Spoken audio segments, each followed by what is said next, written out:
I once asked Snapchat AI to give me a synthesis between Mao's peasant revolution and Trotsky's permanent revolution. Took about 6 responses to completely shut down. Yeah. I've done that too. So, you know what? While we're on the subject, let's go off of. I feel like we're doing more of an AI grab bag here, but as long as this is what's coming up, we might as well. So, yeah, this is Google Bard. So I asked it, if you were a communist organizer in the United States, write a plan to radicalize and organize a sufficient number of proletarians to achieve a proletarian revolution. Here are the steps it came up with. 1, build a mass base of support. The first step is to build a mass base of support for the communist movement. This can be done by organizing workers, students, and other oppressed groups around shared grievances and interests. It's important to build a strong network of organizations and activists who are committed to the struggle for social change. 2, educate and agitate the masses. Once a mass base of support has been built, it's important to educate and agitate the masses about the need for revolution. This can be done through public meetings, demonstrations, and other forms of mass mobilization. It's important to explain the root causes of inequality and oppression, and to show how a communist revolution can create a more just and equitable society. 3, form a revolutionary party. A revolutionary party is essential for leading the struggle for revolution. The party should be composed of committed revolutionaries who are willing to fight for a better world. The party should have a clear program and strategy for revolution, and it should be able to mobilize the masses to take action. 4, prepare for revolution. The final step is to prepare for revolution. This includes building up the party's military forces, developing a plan for seizing power, and coordinating with other revolutionary movements around the world. It is important to be prepared for the inevitable let's try that again. It is important to be prepared for the inevitable backlash from the ruling class and to be able to defend the revolution once it has been won. Achieving a proletarian revolution in the United States will not be easy. The ruling class will do everything in its power to prevent it. However, if we are able to build a mass base of support, educate and agitate the masses, form a revolutionary party, and prepare for revolution, then we can achieve our goal of a socialist society. In addition to the above steps, it is also important to build international solidarity with other communist and socialist movements around the world. The struggle for socialism is global, and we cannot achieve our goals without the support of our comrades in other countries. We must work together to build a world without exploitation, oppression, and war. Let me just say, light applause, that is well written and correct. I then asked it to elaborate on some of these particular questions. So I asked about how do you build a mass base of support, which was mentioned in one of the steps, and said, sure, here are some specific ways to build a mass base of support for the communist movement in the United States. 1, organize workers. The working class is the most important force for social change, and it's essential to organize workers in order to build a mass base of support for the communist movement. This can be done by forming unions, organizing strikes, and participating in other forms of labor activism. 2, organize students. Students are another important group that can be mobilized for social change. They're often idealistic and open to new ideas, and they can be a powerful force in the struggle for a better world. This can be done by forming student unions, organizing protests, and participating in other forms of student activism. 3, organize other oppressed groups. There are many other oppressed groups in the United States, including women, people of color, LGBTQ people, and immigrants. These groups are often facing discrimination and exploitation, and they can be a powerful force for social change if they are organized. This can be done by forming organizations that represent the interests of these groups and by participating in other forms of social activism. And 4, build a strong network, you might say a left coalition, of organizations and activists. It is important to build a strong network of organizations and activists who are committed to the struggle for social change. This network can provide support and resources to each other, and it can help to build a mass base of support for the communist movement. This can be done by forming coalitions, participating in joint actions, and sharing information and resources. It's important to remember that building a mass base of support is a long-term process. It won't happen overnight. However, if we are patient and persistent, we can build a movement that is strong enough to achieve our goals. So that's the end of that. Bard has a feature where it'll give you 3 drafts. I actually got 3 different drafts of that. And just to put them on screen to give you an idea of what I'm talking about, this one is actually much more detailed. So actually, let's look at it. So they listed organized workers in workplaces. This can be done by forming unions, bargaining for better wages and working conditions, and fighting for social justice. Organize students on college campuses. This can be done by forming student unions, protesting against tuition hikes, and fighting for racial and gender justice. Organize communities and neighborhoods by forming community organizations, fighting for affordable housing and providing social services. Building alliances with other progressive movements, done by working with environmental groups, civil rights groups, and other organizations fighting for social justice. Note, not fucking MAGA or libertarians. And then educate the public about the need for socialism. This can be done through public meetings, demonstrations, and other forms of mass mobilization. It's important to explain the root causes of inequality and oppression, and to show how a socialist revolution can create a more just and equitable society. It's important to note that building a mass base of support is a long-term process.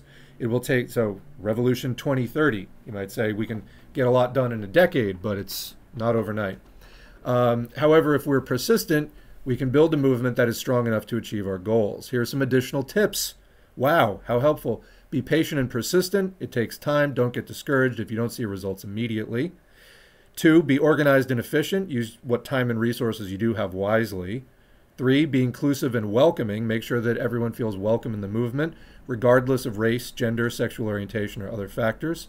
So this is one of the reasons why all the talk of like, oh yeah, you know, we need to subordinate all the racial struggles or all the gender justice struggles or all the struggles against heterosexism or transphobia, you know, do that after the revolution. No, that's really alienating, actually. The people in those oppressed groups listening to particularly white, male, cishet, you know, Christian proletarians saying that kind of shit aren't going to trust you that you actually value their struggle or recognize their oppression, and that you're not just going to duplicate that oppression within the movement. All right. 4, be positive and enthusiastic. People are more likely to be drawn to a movement that is positive and enthusiastic. Absolutely. Be creative and innovative. Find new and creative ways to reach out to people and build support for the movement. This building a mass base of support is essential for achieving our goals. If we can build a movement that's strong enough, we can achieve a socialist revolution in the United States. Let's look at the third draft. That's the end of that one. Yeah, so they made even more specific proposals. So organize workers, organize students, organize communities around housing, healthcare, and education. Build coalitions with other progressive and left-wing organizations. Participate in electoral politics. And again, as communists, we would have conditions for that, but that is within the realm of possibility. To build working class power. Use social media and other forms of communication to reach out to a wider audience. And agitate and educate the masses about the need for revolution. So then they gave additional suggestions about each of the steps below, which you can read there. So, and then they reiterated that building a mass base of support for the communist movement is essential for achieving our goals. It won't happen overnight, but stick with it. So again, this is Google Bard. This is like not the smartest AI, but it produced very usable results. And sometimes, you know, you just need, like, none of this is a change in strategy for me. This jives with everything that I already know, completely is just in line with everything that I know about, you know, what I've learned in the like 20 years of being a leftist. This is correct and accurate. And it was able to just sort of succinctly remind you of all those things that sometimes you just need put back in front of your face in a neat, organized plan. So I also asked it, how do you organize workers in unions? And it said, so basically I asked it follow-up questions that just drilled down on details. So that's another way you can use prompts to get it to be more specific when it gives you a general plan. You can follow up. So it said there are many different ways to organize workers in unions and other workplace organizations in the United States today. Some of the best ways include, 1, building relationships with workers. So what I'm saying all the time, get to know your left, let other people get to know you. Trust is not won in a day. The first step in organizing workers is to build relationships with them. This means getting to know them, understanding their concerns, and building trust. 2, educating workers about their rights. Many workers are not aware of their rights under the law. It's important to educate them about their rights so that they can advocate for themselves.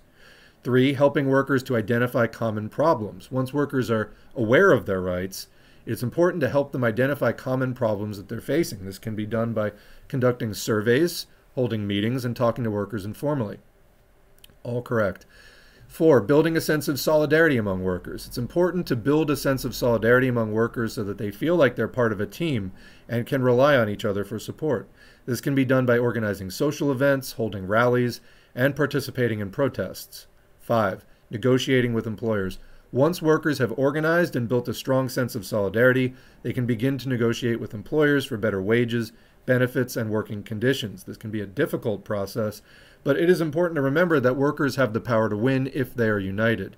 It's not easy, but it is essential to do these things, organizing workers, for improving the lives of working people. By following these tips, you can help to build a stronger labor movement in the United States. Here are some additional tips. Be patient, be persistent, be creative, and be positive, with some specifics on each of those.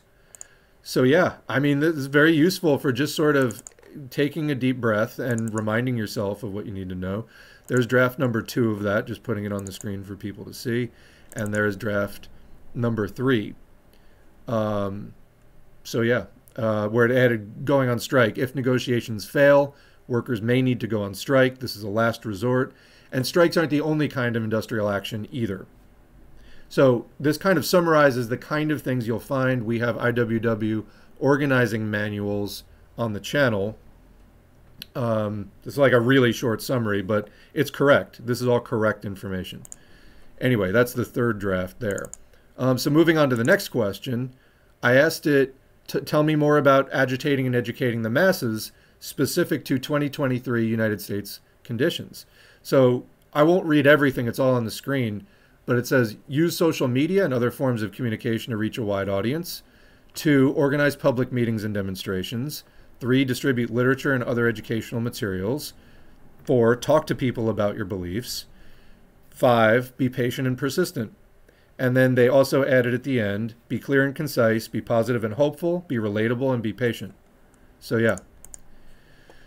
These are all, whoops, wrong screen. These are all entirely doable things that organizers should be, working on. These are doable things.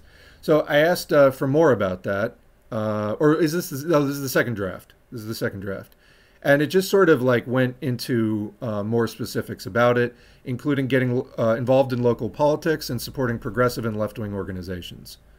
So the 3rd draft of that one is like, just even looking back at these again, I did these last week. It's like, yeah, this is really good. This is really similar to the first one, so it's just slightly different wording. All right, what else did I ask it? Oh yeah, so I asked it to drill down on forming a revolutionary party in the United States 2023 conditions. Here's what it said. Here are specific things to consider when forming a revolutionary party in the United States in 2023. 1, the party's program and strategy. The party should have a clear program and strategy for revolution. This program should be based on a scientific analysis of the current conditions in the United States, and it should outline a plan for how to overthrow the capitalist system and establish a socialist society. 2, the party's leadership. The party should have a strong and experienced leadership. The leaders of the party should be committed to the struggle for socialism, and they should be able to lead the party to victory. The party's membership. The party should be open to all who are committed to the struggle for socialism. The party should not discriminate on the basis of race, gender, sexual orientation, or any other factor. Let me just add to that. Not discriminating along those lines means don't do that in the ways that the dominant society does. However, if a particular oppressed group wants to form its own cell within what is going on within the struggle, they entirely have the right to do that, to make sure that those particular special oppression concerns get reflected and get reflected well, and just even for knowing off the bat that there's going to be a much lower chance of encountering patriarchal or racist or heterosexist or transphobic, different kinds of prejudices within that. So just a note to distinguish there. Then the party's finances. The party needs to have resources in order to operate effectively. This means having a stable source of income and being able to manage its finances responsibly. Then the party's organization. The party should be well organized and efficient. The party should have a clear structure and a system for making decisions. So if I was doing this right now, I would ask you to drill down on that. I think that would be an interesting thing. What does it recommend for party organizational structures and decision-making processes? Then the party's propaganda and agitation. The party needs to be able to reach out to the masses and win them over to the cause of socialism. The party should produce educational materials and organize public meetings and demonstrations. Then the party's relationship with other organizations, left coalition. The party should build relationships with other organizations that are working for social change. That includes labor unions, student organizations, and other progressive groups. Forming a revolutionary party is a challenging but necessary task. By following these tips, you can help to build a party that's strong enough to achieve our goals. Let's look at the other two drafts real quick. And so, yeah, here we got 10 steps. So 1, build a core of committed revolutionaries. 2, reach out to other progressive and left-wing organizations. 3, organize public meetings and demonstrations. 4, produce educational materials.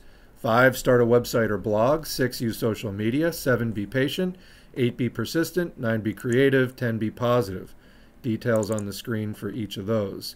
Finally, the third draft, similar to sort of like halfway in between the other two.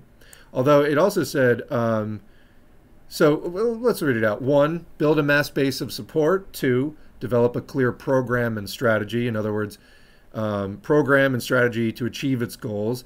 These should be based on the scientific analysis of the current state of society and the historical conditions that have led to it. So you give it the right prompts, even using slightly Marxist language, it will give you what you're looking for. 3, organize the party in a way that's efficient and effective. This means clear structure and division of labor, as well as a system of democratic centralism. 4, recruit new members. You must recruit new members who are committed to the cause of revolution. They should be educated and trained in the principles of Marxism-Leninism. Again, at Socialism for All, we're trying to do public-facing, broad-based agitation and education to get people, give them a head start on their reading and basic Marxist-Leninist education. Of course, when you get into a party, you will do more advanced study as well. But we're trying to get people as far along as they can be, and also to supplement party work for people who are in parties already. We are not a party. S4A is not a party. It's just a resource. Although, again, it's attracting more and more people who are consistent contributors. And so there is a sort of, think tank of sorts emerging. And then 5th, lead the struggle for revolution. The Revolutionary Party must lead the struggle for revolution. This means mobilizing the masses to take action and providing them with the leadership and guidance they need to achieve victory. Remember, the masses are the determinants of history. In the end, what the masses decide is what happens. But, for that to just not be spontaneous and for it to be as well organized and to be as effective as it can be, the relationship with a vanguard party that's really done the study and really looked into it and has that, brain that it's been developing, that source of information and analysis that it's been developing for decades, can help the masses. If the relationship of trust and respect is mutually there, then the masses will say, hey, Vanguard Party, we're ready to revolt. What should we do? All right, so that's the relationship between the vanguard and sort of the rest of the masses. So I asked it some other questions. Let's see what it said. I think this is interesting. So I asked it which organization. So as you know, I use kind of 2 hashtags on this channel regularly. Revolution 2030 or Rev 2030.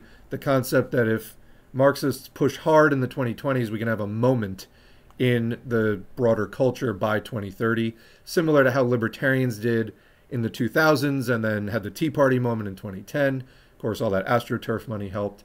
Then in the 2010s, the Soc Dems pushed really hard, had the sort of Bernie Sanders and all that moment by 2020 and in the late 2010s. I think we can do the same thing for the far left if we push hard in the 2020s, hence Revolution 2030. The other concept I push is left coalition. In other words, each of the parties currently is small and the movement is fragmented. Not all of it's Marxist, and even some of it that is Marxist may be revisionist. That is not really upholding the core values of Marxism appropriately. Revisionism is a concept throughout the history of Marxism. People were always trying to undermine the need for revolution, for example, even back in Marx and Engels' time. But anyway, um, yeah, I asked it, Left Coalition, if you were to get together a group of left and progressive organizations that could maybe recreate the Bernie moment, but outside of the Democratic Party. In other words, a stadium filling movement for progressive, radical, maybe even if we work at it, revolutionary social change, and we get people to believe like that's a real possibility, revolutionary social change, but outside the fucking Democratic Party, where it's just going to get co-opted and dismantled.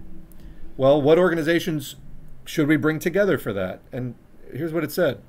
There are a number of progressive and left-wing organizations in the U.S. today that are most likely to join a political coalition with a communist party. These organizations include DSA, the Green Party, National Nurses United, say that 10 times fast, the Movement for Black Lives, and the Working Families Party. I would contest the last one because Working Family Parties has well, it appears progressive, has done a lot of really, really dodgy things. Anyway, its reasoning was these organizations share a number of common goals, including economic justice, social justice, environmental justice, peace and anti-imperialism, and democratic socialism. They are also all critical of the current political system in the United States, though again to different degrees and obviously proposing different solutions. You know, we want to keep that in there as communists. But anyway, as a result, they believe that the political system in the U.S. is rigged in the favor of the wealthy and powerful, and they're open to working with communist parties, which they see as potential allies in their fight for a more just and equitable society. It's important to note that not all members of these organizations might agree with the idea of working with communist parties, but the leadership probably is generally supportive of the idea and has been working to build relationships with communist parties in the United States and around the world. It's also important to note that the term Communist Party is used loosely here. It refers to any organization that advocates for the establishment of a communist society. This includes both traditional communist parties like CPUSA, of course, hopelessly opportunist perhaps, and newer organizations such as the Party for Socialism and Liberation, PSL. The decision of whether or not to join a political coalition with the Communist Party is a complex one. There's a number of factors to consider, such as the goals of the organization, the party's history, and the political climate in the U.S. However, for the organizations listed above, the potential benefits of working with communist parties outweigh the risks. So that's Google Bard's assessment of those things. And, you know, a lot of this, again, is not groundbreaking, but it's reminding us of things we know we need to do, but aren't necessarily being done. So the solution is do them. What else did I ask it? What would the U.S. government and military most likely do in the event of a nationwide proletarian uprising that seriously threatened to abolish the capitalist system? Here's what it said. The U.S. government and military would most likely do everything in their power to suppress a nationwide proletarian uprising that seriously threatened to abolish the capitalist system. This can include a variety of methods, such as domestic surveillance, tracking potential dissidents and revolutionaries by monitoring their communications, tracking their movements, and infiltrating their organizations. 2, prosecution would likely prosecute anyone suspected of participating in or supporting such an uprising. Could include using anti-terrorism laws or other laws that restrict freedom of speech or assembly. 3, incarceration. The government would likely incarcerate anyone convicted of participating in or supporting the uprising. This could include long prison sentences or even the death penalty. And 4, military force. The government would likely use military force to suppress the uprising if necessary. This could include using tanks, helicopters, and other weapons to attack the protesters. It then added, it's important to note that the U.S. government has a long history of suppressing dissent and using violence against its own citizens. For example, the government used the National Guard to suppress the labor movement in the early 20th century, and it used the military to attack the Black Panther Party in the 1960s. If a nationwide proletarian uprising were to occur, it's likely that the government would use all of the tools at its disposal to suppress it. So I also asked it the same thing about a regional uprising, and it's basically the same answer. And then it said, in addition to the above, the U.S. government and military might consider the following options against that region of the United States: economic sanctions, diplomacy, and foreign intervention. The decision of which options they would pursue would depend on a number of factors, such as the size and strength of the uprising, the level of public support for the protesters, and the potential risks and benefits of each option. So note, the more public support there is, the harder it is for the government to do things because it's jeopardizing looking bad. All right. So let's keep reminding ourselves of things that we already know, but having an AI, refresh our memory is not the worst thing by far.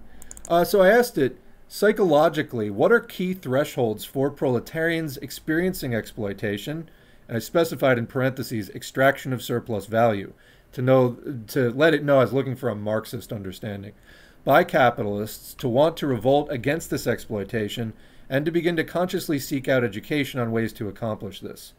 So that's a fancy way of saying, why do workers get radicalized and start studying Marxism, basically? So here's the answer. There are a number of key thresholds, including a sense of injustice, a sense of solidarity, and a belief in the possibility of change. So under sense of injustice, proletarians are more likely to revolt against exploitation if they feel that they're being treated unfairly. This sense of injustice can be heightened by factors such as low wages, poor working conditions, and discrimination. A sense of solidarity. Proletarians are more likely to revolt against exploitation if they feel a sense of solidarity with other workers who are also being exploited. This sense of solidarity can be fostered by factors such as shared experiences, common goals, and a sense of community. And 3, a belief in the possibility of change. Proletarians are more likely to revolt against exploitation if they believe that it is possible to change the system. This belief can be fostered by factors such as education, exposure to alternative ways of organizing society, in other words, another world is possible, and a sense of hope for the future. It's important to note these are just some of the key thresholds. There are many other factors that can play a role. It's impossible to predict with certainty when or if a revolt will occur. This is just the nature of social forecasting.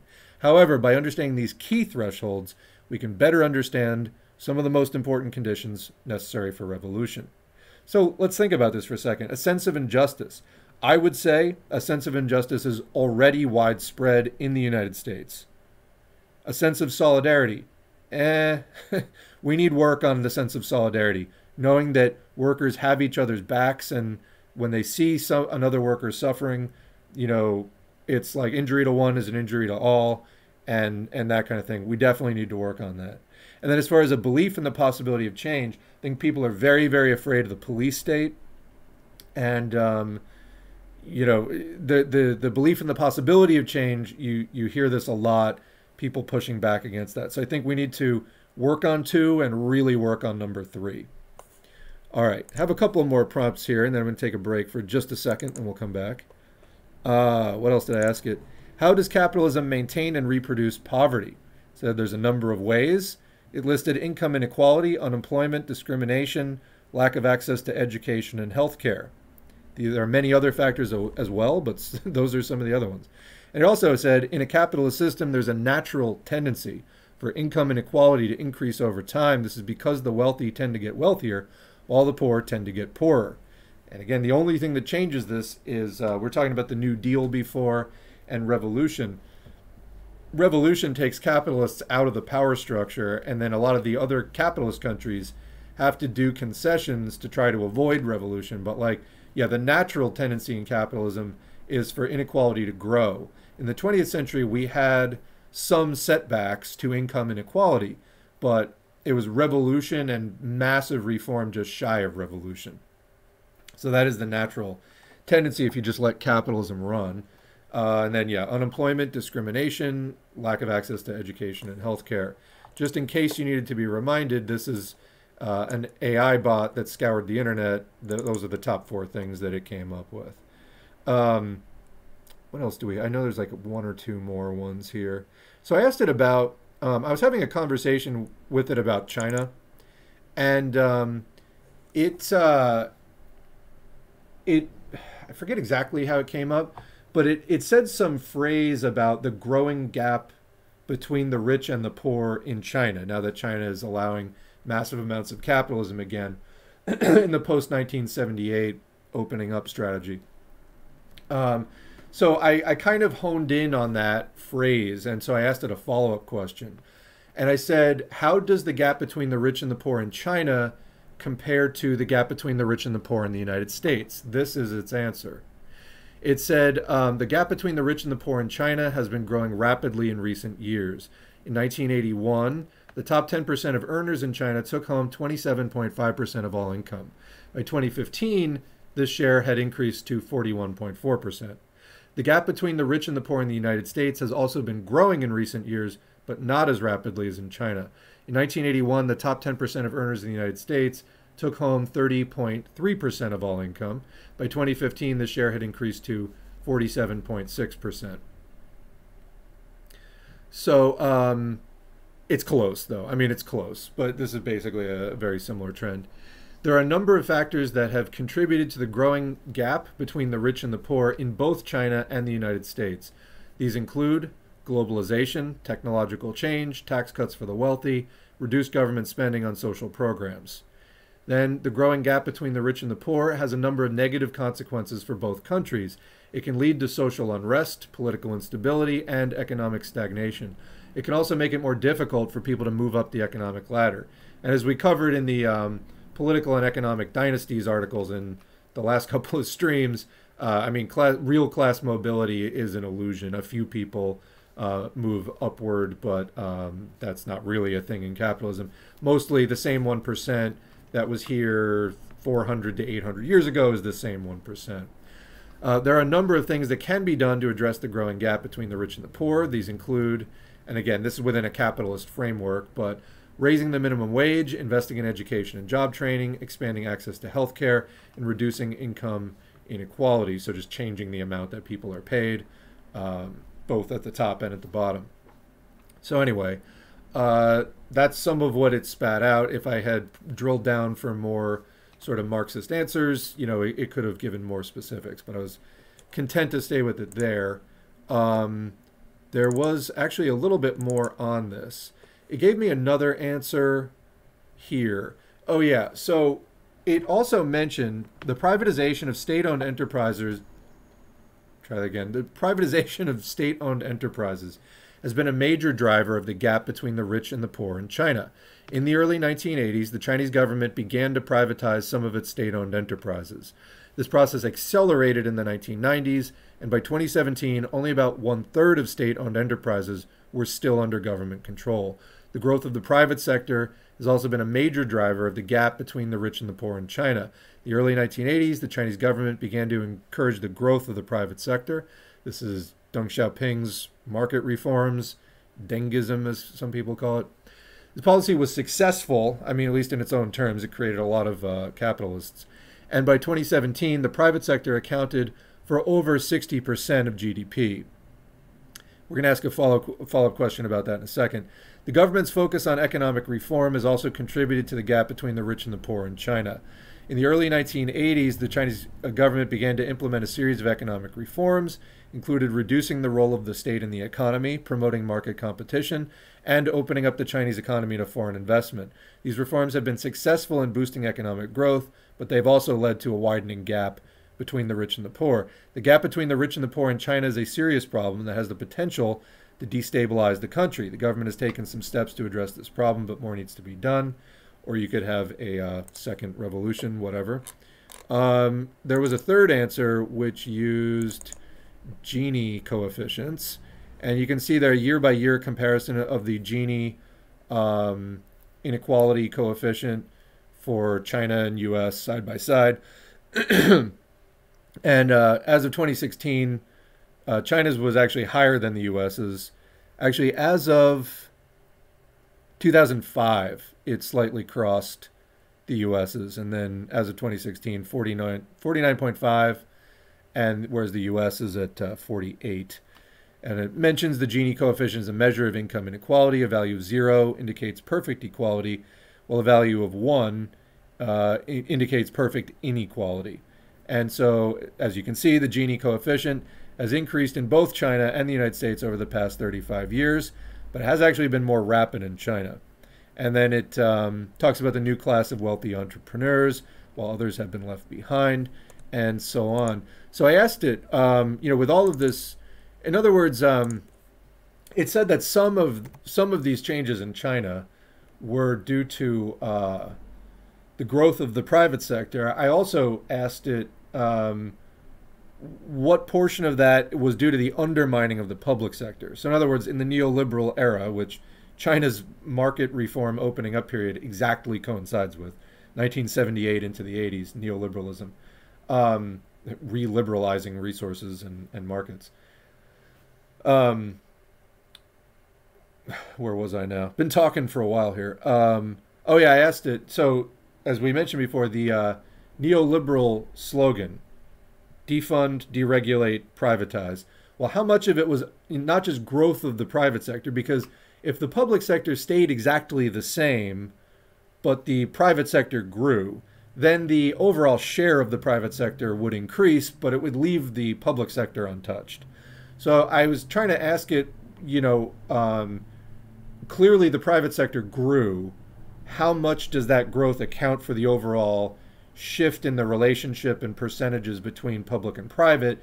And how much of that was also cutting the public sector, that defunding type of element of neoliberalism? So I also asked it, so I don't have that answer here, but I did in this conversation with it, I asked it if the current growth of the private sector of the Chinese economy continues at recent rates, at what point will the private sector reach 90% of total Chinese economic activity?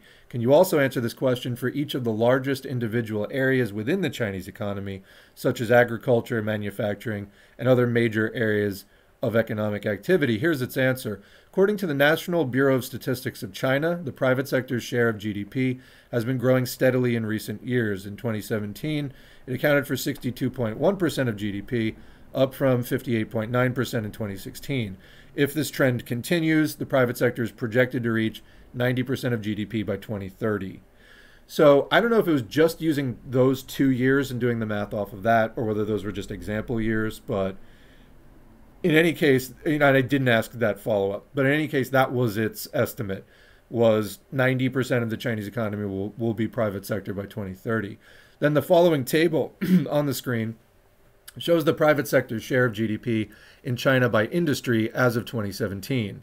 Agriculture, 70%, manufacturing, 82%, construction, 79%, wholesale and retail, 90%, transport, storage, and postal services, 87%, information technology, 96%, financial services, 92%, real estate, 64%, public administration, social security and social welfare, obviously 1.3%, education, 13%, yes, so private schools and all that stuff back in the picture in China, healthcare and social work, 32%, so even a third of that is now private sector, and other services, 39%.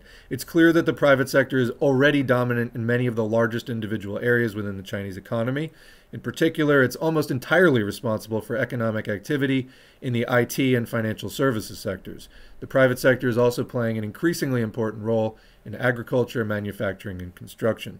The continued growth of the private sector is likely to have a significant impact on the Chinese economy in the coming years. It's expected to lead to higher productivity, more innovation, and greater economic growth. I mean, all the other things the capitalists say about it. Anyway, let me just look back at this for a second, make sure I'm not leaving any interesting things on the table here before we move on from snippets of my conversation with Bard. No, I think that's about it. So I'll get back to the main screen here. All right, now I'm going to catch up with chat. That was a long aside, but I think worth it.